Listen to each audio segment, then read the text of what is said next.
ಸನ್ಮಾನ್ಯ ದೇವೇಗೌಡರಿಗೆ 94ನೇ ಹುಟ್ಟುಹಬ್ಬದ ಶುಭಾಶಯಗಳನ್ನ ಹೇಳ್ತಾ, ಇವತ್ತು ನಾವೆಲ್ಲರೂ ಕಂಡಂಥ ರಾಜ್ಯದ ಅಪರೂಪದ ರಾಜಕಾರಣಿಗಳು, ಹಿರಿಯ ಮುತ್ಸದ್ದಿಗಳಾದಂಥ ಸನ್ಮಾನ್ಯ ದೇವೇಗೌಡರು 93 ವಸಂತಗಳನ್ನ ಕಳೆದು 94ನೇ ವಸಂತಕ್ಕೆ ಏನು ಕಾಲಿಡ್ತಾ ಇದ್ದಾರೆ. ಈ ಸಂದರ್ಭದಲ್ಲಿ ಅವರು ಇನ್ನೂ 100 ಕಾಲ ಬದುಕಿ ನಮ್ಮೆಲ್ಲರಿಗೂ ಕೂಡ ಮಾರ್ಗದರ್ಶಕರಾಗಿರಲಿ ಅಂತಕ್ಕಂಥದ್ದನ್ನ ನಾನು ಭಗವಂತ ಅವರಿಗೆ ಹೆಚ್ಚಿನ ಆರೋಗ್ಯ ಆಯಸ್ಸನ್ನು ಕೊಡಲಿ ಅಂತ ನಾನು ಪ್ರಾರ್ಥನೆ ಮಾಡೋದ್ರ ಜೊತೆಯಲ್ಲಿ, ಇವತ್ತು ರಾಜ್ಯ ಕಂಡಂಥ ಅಪರೂಪದ ರಾಜಕಾರಣಿ, ರೈತರ ಪರವಾಗಿ ಸಾಕಷ್ಟು ಹೋರಾಟಗಳನ್ನ ಮಾಡಿ ನೀರಾವರಿ ಯೋಜನೆಗಳನ್ನ ಅನುಷ್ಠಾನಕ್ಕೆ ತರಲಿಕ್ಕೆ ಇದೆಲ್ಲ ಶ್ರಮಿಸಿದಂಥ ಸನ್ಮಾನ್ಯ ದೇವೇಗೌಡರು, ಅಪ್ಪರ್ ಭದ್ರಾ ಪ್ರಾಜೆಕ್ಟ್ಸ್ ಇರ್ಬೋದು, ಎಲ್ಲದಕ್ಕೂ ಕೂಡ ಹೆಚ್ಚಿನ ಒತ್ತನ್ನು ಕೊಟ್ಟಂಥವರು.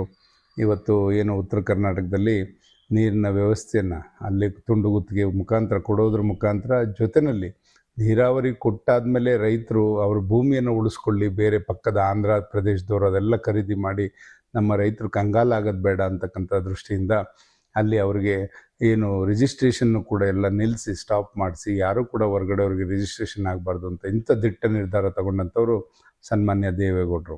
ಇವರು ಹಲವಾರು ರೀತಿಯಲ್ಲಿ ಜನತಾದಳ ಕಟ್ಟಿ ಕಾಂಗ್ರೆಸ್ಸೇತರ ಒಂದು ಪಕ್ಷವನ್ನು ಪ್ರಥಮ ಬಾರಿಗೆ ರಾಜ್ಯಕ್ಕೆ ತಂದಂಥವರು ಸನ್ಮಾನ್ಯ ದೇವೇಗೌಡರು, ಹೆಗಡೆಯವರು ಮತ್ತು ಬೊಮ್ಮಾಯಿಯವರು, ಇವರೆಲ್ಲ ಸೇರಿ ತಂದಂಥದ್ದು. ಅವರೆಲ್ಲರ ಪರಿಶ್ರಮ ಹೋರಾಟದಿಂದ ಇವತ್ತು ಜನತಾದಳ ಇನ್ನೂ ಕೂಡ ಅಸ್ತಿತ್ವದಲ್ಲಿದೆ. ಅದಾದ ನಂತರ ಜನತಾದಳ ಇಬ್ಬಾಗ ಆದ ನಂತರ 1990ರಲ್ಲಿ ಇವತ್ತು ಜನತಾದಳ ಕಟ್ಟಿ ಅದನ್ನು ಇನ್ನೂ ಕೂಡ ಅಸ್ತಿತ್ವದಲ್ಲಿ ಉಳಿಸ್ಕೊಂಬಂದಿರ್ತಕ್ಕಂಥದ್ದು. ಯಾವುದೇ ಒಂದು ಪ್ರಾದೇಶಿಕ ಪಕ್ಷ 25 ವರ್ಷಗಳ ವಸಂತವನ್ನು ಕಳೆದಿರ್ತಕ್ಕಂಥದ್ದು ಅದು ಜನತಾದಳ ಅಂತ ನಾವೆಲ್ಲರೂ ಕೂಡ ಹೆಮ್ಮೆಯಿಂದ ಹೇಳ್ಕೋತೀವಿ. ಅದರಲ್ಲಿ 3 ಬಾರಿ ಮುಖ್ಯಮಂತ್ರಿ ಸ್ಥಾನವನ್ನು ಕೊಟ್ಟಂಥದ್ದು ಜನತಾದಳ. ದೇವೇಗೌಡರು, ಸನ್ಮಾನ್ಯ ಕುಮಾರಸ್ವಾಮಿ ಅವರು 2 ಬಾರಿ ಆಗಿರ್ತಕ್ಕಂಥದ್ದು, ಮತ್ತು ಪ್ರಧಾನಿಯನ್ನಾಗಿ ಮಾಡಿದಂಥ ಪಕ್ಷ ಜನತಾದಳ.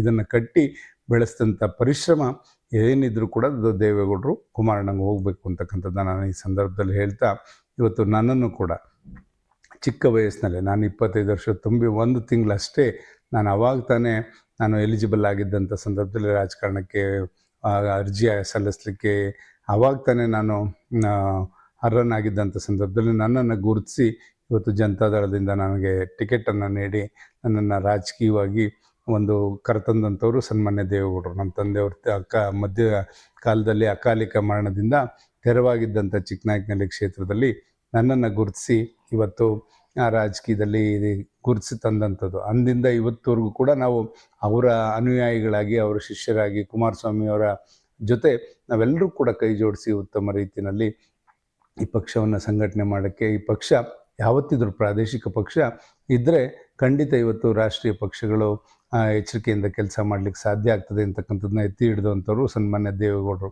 ಈ ನಿಟ್ಟಿನಲ್ಲಿ ಸನ್ಮಾನ್ಯ ದೇವೇಗೌಡರು ನಮ್ಮನ್ನು ಪಕ್ಷವನ್ನು ಬೆಳೆಸೋದ್ರ ಜೊತೆಯಲ್ಲಿ ಕಾರ್ಯಕರ್ತರು ಅಷ್ಟೇ ಸದೃಢವಾಗಿ ಬೆಳೆಸಲಿಕ್ಕೆ ಪ್ರಾಮಾಣಿಕ ಅವ್ರ ಚಿಂತನೆಗಳು, ಅವರ ನೋವಲ್ಲಿದ್ದಂಥ ಸಂದರ್ಭದಲ್ಲಿ ಆಗ್ಬೋದು, ಅವರ ಯಾವುದೇ ಒಂದು ಸಂದರ್ಭದಲ್ಲೂ ಅವ್ರಿಗೆ ಬೆನ್ನೆಲುಬಾಗಿ ನಿಂತಂಥವ್ರು ಸನ್ಮಾನ್ಯ ದೇವೇಗೌಡರು. ಇದನ್ನು ಹೆಮ್ಮೆಯಿಂದ ಹೇಳ್ಕೊತೇನೆ. ಗುರುತಿಸ್ತಾ ಇದ್ರು ಎಲ್ಲ ವರ್ಗದವ್ರನ್ನ, ಎಲ್ಲ ಜಾತಿಯವ್ರನ್ನ ಗುರುತಿಸಿ ಜಾತ್ಯತೀತ ಮನೋಭಾವದಿಂದ ಪಕ್ಷವನ್ನು ಕಟ್ಟಿ ಬೆಳೆಸಿದಂಥವ್ರು ಸನ್ಮಾನ್ಯ ದೇವೇಗೌಡರು. ಇವ್ರನ್ನ ನಾವು ಯಾರೂ ಕೂಡ ಮರೀಲಿಕ್ಕೆ ಸಾಧ್ಯ ಇಲ್ಲ. ಇಂಥ ಒಂದು ಹಿರಿಯ ಮುತ್ಸದಿ ನಮ್ಮ ರಾಜ್ಯದಲ್ಲಿ ಇರ್ತಕ್ಕಂಥದ್ದೇ ನಮ್ಮ ಭಾಗ್ಯ ಅಂತ ನಾನಾದರೂ ಕೂಡ ಭಾವಿಸ್ಕೋತೇನೆ. ಅದರ ಹಾದಿನಲ್ಲೇ ಇವತ್ತು ಸನ್ಮಾನ್ಯ ಕುಮಾರಸ್ವಾಮಿ ಅವರಿಗೆ ಎಲ್ಲ ರೀತಿಯ ಅವರಲ್ಲಿರ್ತಕ್ಕಂಥ ಎಲ್ಲ ಆಲೋಚನೆಗಳನ್ನು ಕೂಡ ಅವರಿಗೆ ದಾರಿ ಎರೆದು ಅವ್ರನ್ನೂ ಕೂಡ ಒಂದು ಒಳ್ಳೆಯ ಒಂದು ರಾಜಕೀಯ ಪಟುವಾಗಿ ಬರಲಿಕ್ಕೆ ಅದು ದೇವೇಗೌಡರ ಪರಿಶ್ರಮ ಅಪಾರ ಅಂತಕ್ಕಂಥದ್ದನ್ನು ನಾನು ಈ ಸಂದರ್ಭದಲ್ಲಿ ಹೇಳ್ತೀನಿ.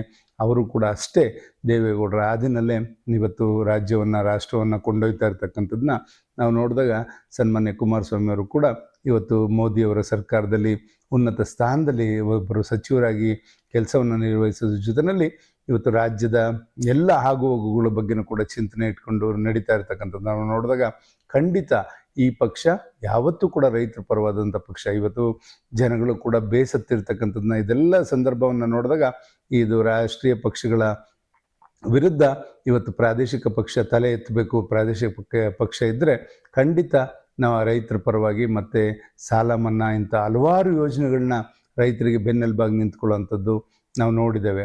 ಆ ನಿಟ್ಟಿನಲ್ಲಿ ಇವತ್ತು ಜನತಾದಳವನ್ನು ಕಟ್ಟಿ ಬೆಳೆಸಿದಂಥವ್ರು ನಮ್ಮ ದೇವೇಗೌಡರು ಇನ್ನೂ ಕೂಡ ಆರೋಗ್ಯ, ನಮ್ಮೆಲ್ಲರ ಆರೋಗ್ಯನೂ ಕೂಡ ಅವರಿಗೆ ಕೊಟ್ಟು ಭಗವಂತ ಇನ್ನೂ ಹಲವಾರು ವರ್ಷ ಅವ್ರನ್ನ ಇನ್ನೂ ಆರೋಗ್ಯವಂತಾಗಿ ಹಲವಾರು ಚಿಂತನೆಗಳ ಮುಖಾಂತರ ರಾಜ್ಯ ರಾಷ್ಟ್ರಕ್ಕೆ ಅವರ ಕೊಡುಗೆ ಇನ್ನೂ ಅಪಾರವಾಗಿ ಅವಶ್ಯಕತೆ ಇದೆ ಅಂತಕ್ಕಂಥದ್ದು ನಾವೆಲ್ಲರೂ ಕೂಡ ಮನಗಂಡು ಅವ್ರನ್ನ ಭಗವಂತ ಅವರಿಗೆ ಒಳ್ಳೆಯ ಆಯಸ್ಸು ಆರೋಗ್ಯ ಕೊಡಲಿ ಅಂತ ಮತ್ತೊಮ್ಮೆ ಪ್ರಾರ್ಥನೆ ಮಾಡ್ತಾ ನನ್ನ